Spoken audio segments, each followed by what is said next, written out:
वक्फ board जो देश में मुसलमानों की धार्मिक और चैरिटेबल संपत्तियों का प्रबंधन करता है, अब मोदी सरकार के निशाने पर है। केंद्र सरकार इस हफ्ते संसद में वक्फ बोर्ड की शक्तियों और उसकी कार्यप्रणाली में संशोधन से संबंधित एक महत्वपूर्ण बिल पेश कर सकती है।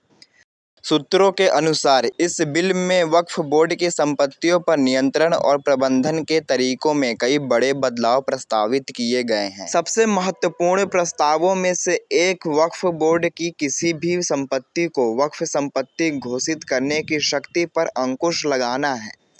वर्तमान में वक्फ बोर्ड के पास किसी भी संपत्ति को वक्फ संपत्ति घोषित करने की स्वायत्तता है, लेकिन नए संशोधनों के तहत इसे नियंत्रित करने के लिए कठोर नियम बनाए जाएंगे।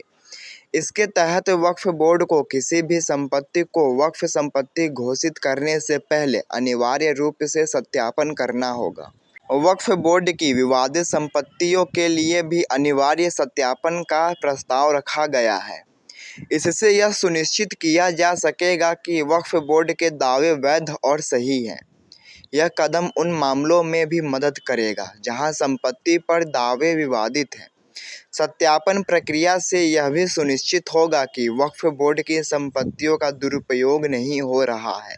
सूत्रों के अनुसार कैबिनेट ने वक्फ अधिनियम में करीब 40 संशोधनों को मंजूरी दे दी है। इन संशोधनों का उद्देश्य वक्फ बोर्ड की कार्यप्रणाली को पारदर्शी और उत्तरदायी बनाना है।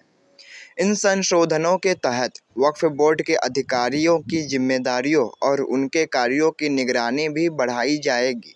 वक्फ बोर्ड की संपत्तियों का महत्वपूर्ण धार्मिक और सामाजिक महत्व है।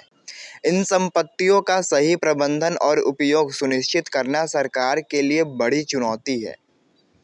सरकार का कहना है कि इन संशोधनों से वक्फ बोर्ड की संपत्तियों के दुरुपयोग पर रोक लगेगी और इनका सही तरीके से प्रबंधन हो सकेगा।